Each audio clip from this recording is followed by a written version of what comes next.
మీరు ఇంజనీరింగ్ చేశారా? జాబ్స్ కోసం సెర్చ్ చేస్తున్నారా? 3600 మందికి పైగా స్టూడెంట్స్ కి జాబ్స్ వచ్చేలా చేసిన code Gyan 100 days software course లో జాయిన్ అవ్వండి. మీ కెరియర్ ని బిల్డ్ చేసుకోండి.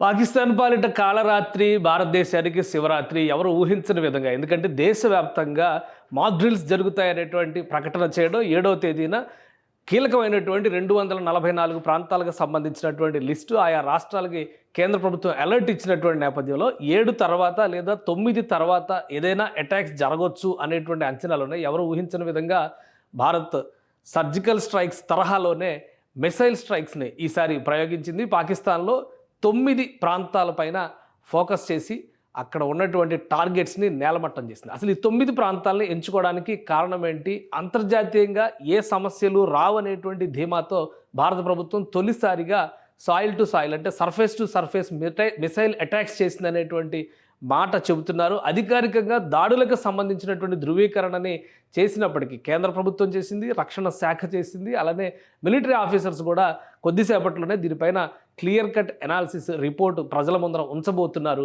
సో అటువైపు నుంచి పాకిస్తాన్ నుంచి వస్తున్నటువంటి సమాచారం ప్రకారం చూస్తే సివిలియన్స్ పైన దాడులు జరిగాయనేటువంటి ఒక బోటకపు నాటకం మరొకసారి తెరపైకి వస్తుంది. కానీ ఈ 9 ప్రాంతాలని టార్గెట్ చేయడానికి ప్రధానమైన రీజన్ ఏంటనేది ఒకసారి వివరించేటువంటి ప్రయత్నం చేద్దాం. మొత్తం 9 ప్రాంతాలపైన ఊహించని రీతిలో చేసినటువంటి స్ట్రైక్ ఇది, మిసైల్ స్ట్రైక్. గతంలో ఎప్పుడు కూడా ఇలాంటి షార్ట్ రేంజ్ మిసైల్స్ని భారత ప్రభుత్వం ఉపయోగించలేదు, భారత రక్షణ శాఖ ఉపయోగించలేదు. గతంలో చేసినటువంటి దాడులన్నీ కూడా ఫ్రంట్ లైన్ వార్గానే ఉన్నాయి. అందుకనే ఎల్ఓసి పరిధిలో కానీ అంతర్జాతీయ సహజంగా భారతదేశం ఎల్ఓసి పరిధిలో అటాక్స్కి సన్నద్ధమైనటువంటి సందర్భంలో పాకిస్తాన్ అంతర్జాతీయ సరిహద్దుల్లో కవ్వింపులకు పాల్పడడం అనేది పరిపాటి. ఈ క్రమంలోనే యుద్ధం పూర్తి స్థాయిగా మారినటువంటి సందర్భాలు. 2 దేశాల మధ్య 2 సార్లు మాత్రమే పూర్తి స్థాయి యుద్ధం జరిగింది. అది 1965లో ఒకసారి, 1971లో ఒకసారి. తర్వాత జరిగినవన్నీ కూడా పరిమిత యుద్ధాలుగానే మనం చూడాల్సి ఉంటుంది. ఈసారి భారత ప్రభుత్వం టార్గెట్ చేసినటువంటి 9 లక్ష్యాలను ఒకసారి మనం చూద్దాం. ఉగ్రవాదుల శిబిరాలే ఇక్కడ ప్రధానమైనటువంటి ఎజెండా కింద చెబుతున్నారు. అందులో ఉన్నటువంటి అంశాలన్నింటినీ కూడా కేంద్ర ప్రభుత్వం ఇప్పటికే కొంత క్లారిటీ ఇచ్చింది. అధికారికంగా వీటిపైన రక్షణ శాఖ ముఖ్యంగా మిలిటరీ రిపోర్ట్ ఇవ్వబోతుంది. సో ఈ 10 ఈ స్థావరాలకు 9 స్థావరాలకు కూడా 100 కిలోమీటర్ల రేంజ్లో ఉన్నవి కూడా ఉండడం ఆసక్తికరంగా ఉంది. గతంలో ఎప్పుడు కూడా 100 కిలోమీటర్ల రేంజ్లో దాడి చేసిన పరిస్థితి లేదు. ఇంకోటి ఏంటంటే 1965 వార్ జరిగినటువంటి సందర్భంలో ఆల్మోస్ట్ లాహోర్ని స్వాధీనపరుచుకునే స్థితిలో యుద్ధం ఆగిపోయింది. మ్యూచువల్ టాక్స్ పేరుతో లాల్ బహదూర్ శాస్త్రి తాష్కెంట్ వెళ్ళడం, అప్పటి ప్రధానమంత్రి అనూహ్యంగా ఆయన మరణించడం, ఇవన్నీ కూడా జరిగిపోయినాయి. ఇప్పుడు ఏకంగా 100 కిలోమీటర్ల అవతల వైపు ఉన్నటువంటి లక్ష్యాలని కేవలం పాక్ ఆక్రమిత కాశ్మీర్లో మాత్రమే కాదు, పాకిస్తాన్లో ఉన్నటువంటి లక్ష్యాలను కూడా సైన్యం ఛేదించింది. అది ఎలా ఒకసారి విశ్లేషిద్దాం. ఇది అంతర్జాతీయ సరిహద్దుకి 100 కిలోమీటర్ల లోపు ఉన్నటువంటి స్థావరాలన్నింటినీ కూడా భారత్ టార్గెట్ చేసింది. ఈ 100 కిలోమీటర్ల లోపు ఉన్నటువంటి స్థావరంలో ప్రధానమైనటువంటిది బహావల్పూర్. ఈ బహావల్పూర్లో జైషే మహమ్మద్ ప్రధాన కార్యాలయం ఉంది. ఒక మాస్క్ అంటే ఒక మినీ సిటీని అక్కడ జైషే మహమ్మద్ చీఫ్ మసూద్ అజర్ రన్ చేస్తున్నారనేటువంటి సమాచారం చాలా కాలంగా ఉంది. భారత ఇంటెలిజెన్స్ వర్గాలు కూడా దీన్ని ప్రపంచం దృష్టికి తీసుకొచ్చేటువంటి ప్రయత్నం చేశాయి. ఇది ఒక ఉగ్రవాద శిక్షణ శిబిరంగా ఇక్కడికి వచ్చినటువంటి వారిని సెలెక్ట్ చేసుకుని తీవ్రవాద క్యాంపులకి తరలిస్తారనేటువంటి ప్రచారం కూడా ఉంది. ఈ కార్యక్రమాలన్నీ నిర్వహించడానికి జైషే మహమ్మద్ ప్రధాన కార్యాలయంతో పాటు అక్కడ ఒక మసీదును కూడా రన్ చేస్తారు. ఆ మసీదుకు వచ్చేటువంటి యువతని ఉగ్రవాదం వైపు ప్రోత్సహించేటువంటి వ్యవస్థలు, వ్యక్తులు అక్కడ ఉన్నారనేది సమాచారం. ఇది చాలా కాలంగా అధికారికంగా ఆధారాలతో సహా భారత ప్రభుత్వం అందించినప్పటికీ చర్యలు తీసుకున్నటువంటి పరిస్థితి లేదు. సో బహావల్పూర్లో ఉన్నటువంటి ఈ టార్గెట్ని కొట్టిపడేసింది. ఎక్కడైతే జైషే మహమ్మద్ కార్యాలయం ఉందో అక్కడే టార్గెటెడ్గా కంప్లీట్గా అది కొలాప్స్ అయ్యే విధంగా ఆర్మీ ఈ స్ట్రైక్స్ చేసింది. సో ఇది మేజర్ టార్గెట్ కింద మనం చూడాల్సి ఉంటుంది. జైషే మహమ్మద్ మసూద్ అజర్ అనగానే ఒక విషయం అందరికీ గుర్తుకొస్తుంది. IC-814 హైజాక్ 1999లో అటల్ బిహారీ వాజ్పేయి ప్రభుత్వం అధికారంలో ఉన్న సందర్భంలో జరిగినటువంటి హైజాక్. ఇటీవల దీనిపైన ఒక మినీ సిరీస్ కూడా వచ్చింది. ఆ హైజాక్ సందర్భంగా విడుదలైనటువంటి భారతదేశంలో ఉన్న ఖైదీనే మసూద్ అజర్. అప్పటి నుంచి కూడా అనేక రకాలుగా భారతదేశాన్ని ఇబ్బందులు పెడుతున్నటువంటి వ్యక్తి. ఇప్పుడు అతని స్థితిగతి ఏంటి? ఒకవేళ అదే స్థావరంలో కనుక ఉంటే నేలమట్టమైనటువంటి శిథిలాల కింద అతని శరీరం దొరుకుతుందా అనేటువంటి అంశం పైన కూడా ఆసక్తి నెలకొని ఉంది. సో 100 కిలోమీటర్ల రేంజ్లో ఇది ఒక కీలకమైనటువంటి అనుకుంటే, మిగతా అన్నీ కూడా కాశ్మీర్లో ఆక్రమిత కాశ్మీర్లో ఉన్నటువంటి ప్రాంతాలు ఎల్ఓసికి సమీపంగా ఉన్నటువంటి ప్రాంతాలు. అందులో మురిట్కే ఒకటి, సాంబా ఎదురుగా ఉన్న సరిహద్దు ఇది 30 కిలోమీటర్ల దూరంలో ఉంటుంది. ఇక్కడ లష్కరే తోయిబా క్యాంపులు నిర్వహిస్తుంది. లష్కరే తోయిబాతో పాటు అనేక సంస్థలు, హిజ్బుల్ ముజాహిద్దీన్ లాంటి సంస్థలు, ఇటువంటివన్నీ కూడా ఈ ప్రాంతాల్లో రకరకాల క్యాంపులు నిర్వహిస్తూ ఉంటే ఒక్కదానికి ఒక్క పేరు ఉంది. సో ఇక్కడ మురిట్కే సాంబా దగ్గర నిర్వహించేటువంటి క్యాంపులు చూస్తే కనుక ఇది లష్కరే నిర్వహించేటువంటి క్యాంపు సరిహద్దు కేవలం 30 కిలోమీటర్ల దూరంలో ఉంటుంది.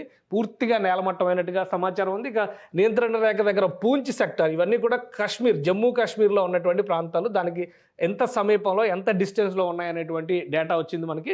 సో 35 కిలోమీటర్ల డిస్టెన్స్లో ఉంది గుల్పూర్. ఇక్కడ కూడా ఒక ఉగ్రవాద శిక్షణ శిబిరం నడుస్తుంది. సో దీనిపైన కూడా అటాక్ జరిగింది. ఈ అటాక్ తర్వాత ఈ శిబిరాలన్నీ కూడా నేలమట్టమైన. ఇక పాక్ ఆక్రమిత కాశ్మీర్లో ఉన్నటువంటి తంగ్తర్ సెక్టార్ లోపల, అంటే ఇది ఆక్రమిత కాశ్మీర్లో ఉన్నటువంటి తంగ్తర్ సెక్టార్ 30 కిలోమీటర్ల పరిధిలో వస్తుంది.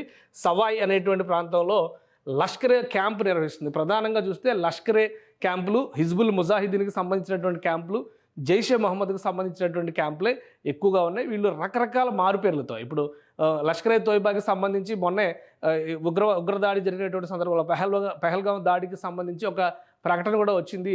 మనకు అందరికీ తెలిసినటువంటి ప్రకటన. అది ఫ్రంట్ లైన్ ఆర్గనైజేషన్గా పనిచేస్తూ అక్కడ జమ్మూ కాశ్మీర్లో పోరాటం చేసినటువంటి స్వాతంత్ర సమరయోధులుగా చిత్రీకరించేటువంటి ప్రయత్నం జరుగుతుంది. సో అదే తరహాలో మిగతా ప్రాంతాల్లో ఉన్నటువంటివన్నీ కూడా. ఇంకా జేఎం లాంచ్ ప్యాడ్, ఇది బిలాల్ క్యాంప్ అని చెప్పని, ఇది కూడా ఉగ్రవాద శిబిరాన్ని నిర్వహిస్తారు. జేఎం లాంచ్ ప్యాడ్ అనేటువంటి దగ్గర ఒక చిన్న స్థాయి క్షిపణి వ్యవస్థ కూడా ఉంది అనేది సమాచారం ఉంది. గతంలో కూడా దీనిపైన అటాక్స్ జరిగినాయి. కార్గిల్ యుద్ధ సమయంలో కూడా ఇక్కడ ఫోకస్ చేసింది భారత సైన్యం. సో అలానే రాజౌరి సెక్టార్కి ఇదే ప్రాంతంలో ఉన్నటువంటి క్యాంపు ప్రాంతానికి పరిసర ప్రాంతాల్లో ఉగ్రవాదులు, శిక్షణ పొందేటువంటి ఉగ్రవాదులు నివసించేందుకు అవకాశం ఉండే విధంగా కొన్ని క్యాంపులను తయారు చేశారు. వాటన్నిటిని కూడా ధ్వంసం చేసింది. ఇవి రాజౌరి సెక్టార్కి ఎదురుగా ఉన్నాయి, 15 కిలోమీటర్ల దూరంలో వస్తాయి. ఇవి జేఎం లాంచ్ ప్యాడ్ పరిధిలోకి వచ్చేటువంటి ప్రాంతాలే. వీటన్నిటిని కూడా ధ్వంసం చేసింది. మొత్తం 9 టార్గెట్లు భారత ఆర్మీ టార్గెట్ చేసింది. కాబట్టి ఈ రాజౌరి ఇవన్నీ కూడా జమ్మూ కాశ్మీర్లో ఉన్నటువంటి ప్రాంతాలు. నియంత్రణ రేఖకు 10 కిలోమీటర్ల పరిధిలో ఉన్న బర్నాలా క్యాంపు, ఇది కూడా రాజౌరి పరిధిలో ఉండేటువంటి క్యాంప్ ఇది. ఇక్కడ కూడా అటాక్స్ జరిగినాయి. సాంబా కతువా ఎదురుగా ఉన్న అంతర్జాతీయ సరిహద్దుకి 8 కిలోమీటర్ల దూరంలో ఉన్నటువంటి సర్జిల్ క్యాంపు. ఈ సర్జిల్ క్యాంపు ఇది జేఎంకి సంబంధించి, జైషే మొహమ్మద్కి సంబంధించినటువంటి క్యాంపు. ఎక్కడైతే బహవల్పూర్లో ఎంపిక చేసినటువంటి తీవ్రవాదుల్ని, ఈ మధ్య తీవ్రవాదులు ఇంకొక కొత్త స్ట్రాటజీ ఉపయోగించారు. పాకిస్తాన్లో విద్యాభ్యాసం కోసం వస్తున్నట్టుగా కొంతమందిని ఎంపిక చేసుకోవడం, వాళ్ళని తీసుకురావడం, వాళ్ళని తీసుకొచ్చిన తర్వాత ఈ తీవ్రవాద క్యాంపులకు తరలించి అక్కడ శిక్షణ ఇచ్చేటువంటి ప్రణాళికని అమలు చేస్తున్నారు. సో వీటిని అమలు చేసేటువంటి వ్యవస్థల మొత్తాన్ని కూడా కూకటి వేళతో పెకలించేటువంటి ప్రయత్నం భారత ఆర్మీ చేసింది. ఇది జైషే మహమ్మద్కి సంబంధించినటువంటి క్యాంప్ ఇది. అలానే అంతర్జాతీయ సరిహద్దుకు 15 కిలోమీటర్ల దూరంలో ఉన్నటువంటి సియాల్కోట్ సమీపంలో ఉన్న హెచ్ఎం శిక్షణా శిబిరం, ఇది మెహమూనా క్యాంప్ అంటారు.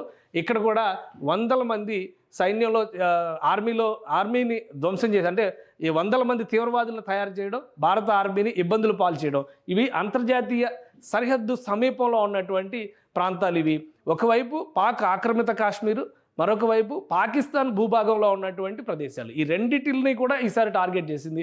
గతంలో ఎప్పుడు భారత ఆర్మీ టార్గెట్ చేసినప్పటికీ కూడా కేవలం పాక్ ఆక్రమిత కాశ్మీర్లో ఉన్నటువంటి శిబిరాలపైనే దాడులు జరిగినటువంటి సందర్భాలు ఉన్నాయి. కానీ మొదటిసారిగా పాకిస్తాన్ భూభాగంలోకి స్ట్రైక్స్ జరగడం అనేది ఆసక్తికరమైనటువంటి అంశం. ఇంకోటి, ఇప్పటివరకు వస్తున్నటువంటి సమాచారం ప్రకారం తెలుస్తుంది ఏంటంటే, ఇవన్నీ కూడా సర్ఫేస్ టు సర్ఫేస్ మిసైల్స్ని ప్రయోగించడం ద్వారా చేసినటువంటి విధ్వంసం. ఈ విధ్వంసకాండలో దాదాపు 100 మందికి పైగా చనిపోయి ఉంటారని చెప్పిన అంచనాలు వేస్తున్నారు.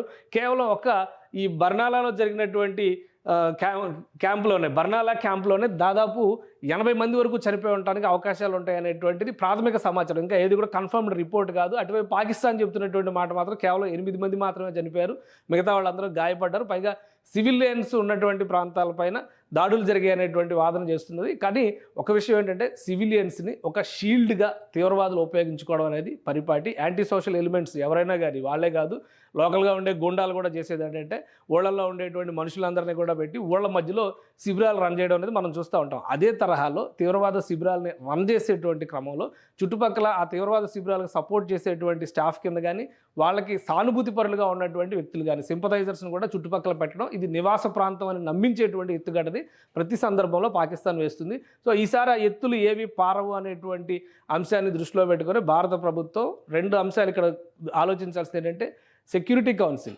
యుఎన్ సెక్యూరిటీ కౌన్సిల్లో కేటగారికల్గా సీమాంతర ఉగ్రవాదం పైన భారత ప్రభుత్వం చేసినటువంటి ప్రకటన, దానికి సభ్య దేశాలు ఇచ్చినటువంటి మద్దతు, దీన్ని దృష్టిలో ఉంచుకొని అంతర్జాతీయంగా తీవ్రవాదాన్ని పాకిస్తాన్ పెంచి పోషిస్తోందనేటువంటి వాదనని క్లియర్గా తెరపైకి తీసుకొచ్చింది భారత ప్రభుత్వం. ఆ మరుసటి రోజునే దేశవ్యాప్తంగా కూడా యుద్ధ సన్నద్ధతని ప్రకటించి ఆకస్మికంగా ఈ స్ట్రైక్స్ని చేసింది. ఆపరేషన్ సింధూర్ అనేది ఖచ్చితంగా భారత నుదుటిన సింధూరంగా భావించాల్సినటువంటి పరిస్థితిని ఈరోజు ఇండియన్ ఆర్మీ క్రియేట్ చేసింది. సుమన్ టీవీలో మీ పర్సనల్ అండ్ బిజినెస్ ప్రమోషన్స్ కోసం కింది నెంబర్కి కాంటాక్ట్ చేయండి.